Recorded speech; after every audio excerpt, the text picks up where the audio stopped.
के संग लीम के डारा लगाबो घर घर हो। नांगर बैला के संग लीम के डारा लगाबो घरे घर मना। आगे तिहार हरेली के वो, आगे तिहार हरेली के ना। सब मिलजुल खुशी मनाबो। नांगर बैला के संग लीम के डारा लगाबो घर घर हो। नांगर बैला के संग लीम के डारा लगाबो घर घर हो।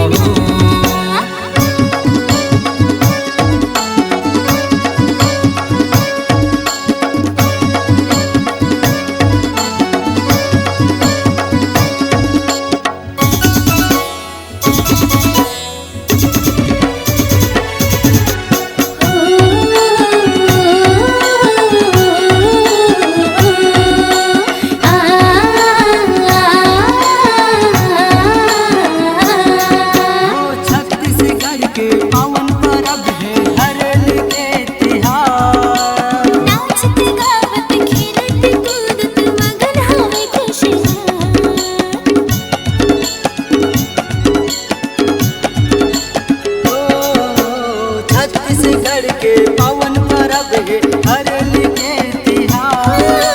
नाचते गावत खेलत कूदत मगन हमें खुशहाल। जश्न मनाबो हरेली के वो, जश्न मनाबो हरेली के ना। सब मिलजुल खुशी मनाबो। नांगर बैला के संग लीम के डारा लगाबो घर घर हो। नांगर बैला के संग लीम के डारा लगाबो घर घर हो।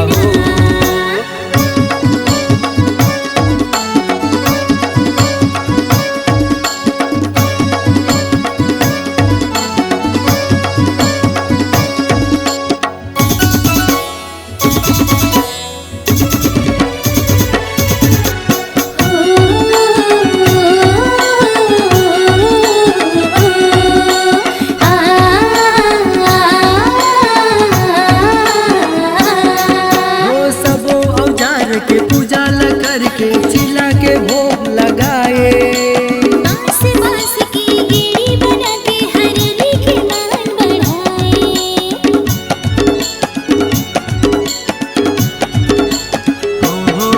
हो सबो औजार के पूजा ला करके चिल्ला के भोग लगाए। बांस बांस की गेड़ी बना के हरेली के मान बढ़ाए। गेड़ी खपाबो हरेली के वो, गेड़ी खपाबो हरेली के ना। सब मिलजुल खुशी मनाबो। नांगर बैला के संग लीम के डारा लगाबो घर घर हो। नांगर बैला के संग लीम के डारा लगाबो घर घर हो।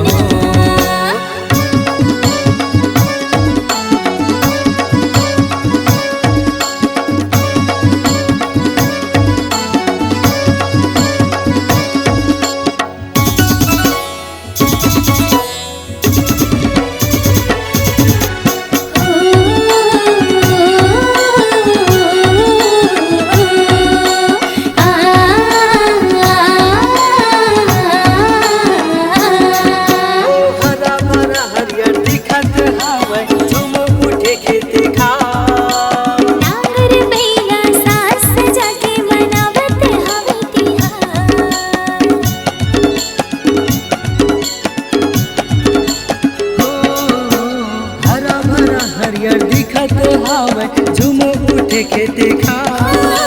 नांगर बैला सास जाके मनावत हवे तिहार। खुशी बगर गे हरेली के वो, खुशी बगर गे हरेली के ना। सब मिलजुल खुशी मनाबो। नांगर बैला के संग लीम के डारा लगाबो घर घर हो। नांगर बैला के संग लीम के डारा लगाबो घर घर हो।